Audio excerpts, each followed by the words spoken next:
Dan saya jujur aja, walaupun banyak sekali tantangan, perdebatan, tantangan kritik yang kadang-kadang tajam dilontarkan ke kami dan tim kami. Terima kasih.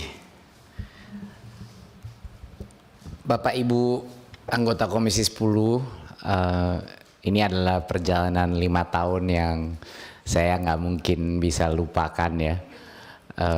Kita sudah melalui lebih dari berapa episode ya, 26 ya kalau nggak salah ya, episode Merdeka Belajar, 26 kebijakan signifikan yang belum pernah terjadi dalam sejarah pendidikan kita. Satu hal yang harus saya ucapkan pertama adalah tidak mungkin 26 episode itu, kebijakan itu dengan semua ketidaksempurnaannya, tapi tetap saja dampaknya sangat signifikan. Tidak mungkin itu bisa terjadi tanpa dukungan Komisi 10. Dan saya jujur aja, walaupun banyak sekali tantangan, perdebatan, tantangan kritik yang kadang-kadang tajam dilontarkan ke kami dan tim kami, terus terang kritik dan semua masukan itu membuat kita sebagai tim manajemen di Kemdikbudristek lebih baik, dan setiap hari tertantang untuk menjadi lebih baik untuk melayani para konstituen kita di bidang pendidikan.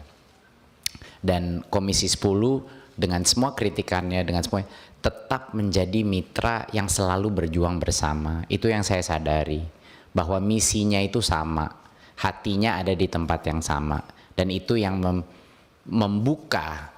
Mungkin harapan ini bisa menjadi contoh ya dari kemitraan antara komisi dan kementerian, di mana karena kemitraan itu kita bisa mencapai hal-hal yang mungkin 5 tahun yang lalu tidak mungkin kita pikirkan.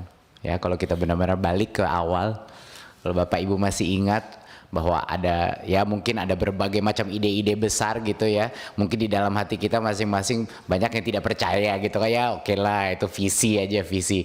Tapi hampir semua dari visi kita menjadi realita di hari ini. Dan saya ingin mengucapkan apresiasi sebesar-besarnya kepada Komisi 10 atas pengalaman yang luar biasa ini, karena ada kemungkinan besar ini adalah saat terakhir saya akan duduk di sini secara formal dengan Bapak Ibu. Tapi kalaupun itu terjadi, harapan besar saya bahwa kami akan selalu menjalin pertemanan, ya kan, sekalinya sudah berdampak di dalam pendidikan, pasti akan selalu punya hati pendidikan di dalam hati kita semua. Dan saya juga ingin ucapkan terima kasih yang sebesar-besarnya kepada tim terhebat di pemerintah ini, Kemdikbudristek.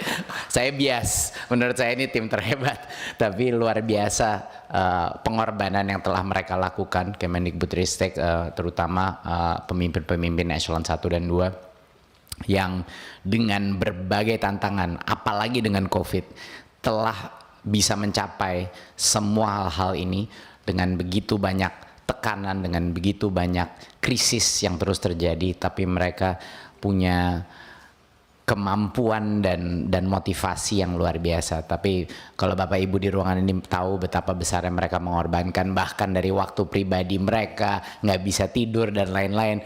Ini adalah hal yang membuat saya bangga bisa menjadi bagian dari tim ini. Mungkin untuk menutup, karena dari tadi udah banyak yang memberikan pantun, mungkin saya kasih sedikit lagi, bukan pantun tapi mungkin puisi kalau boleh, biar agak beda sedikit.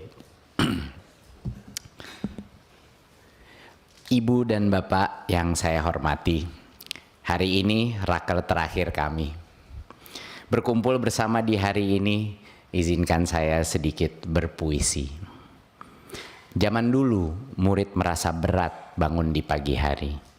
Memakai seragam sekolah terasa tegang di hati. Karena anak itu tahu sesaat lagi dia akan masuk ruang kelas yang menakuti. Zaman dulu, setiap kesalahan dikenai hukuman. Setiap pertanyaan dipermalukan. Relevansi dari ajaran semakin membingungkan. Dari hari ke hari, ia semakin ketinggalan. Bukan hanya anak loh yang ketakutan, ibu guru pun tak bisa nafas mengejar pembelajaran. Materi ajar serasa kereta tanpa batas kecepatan. Beban birokrasi membuat guru seperti tahanan.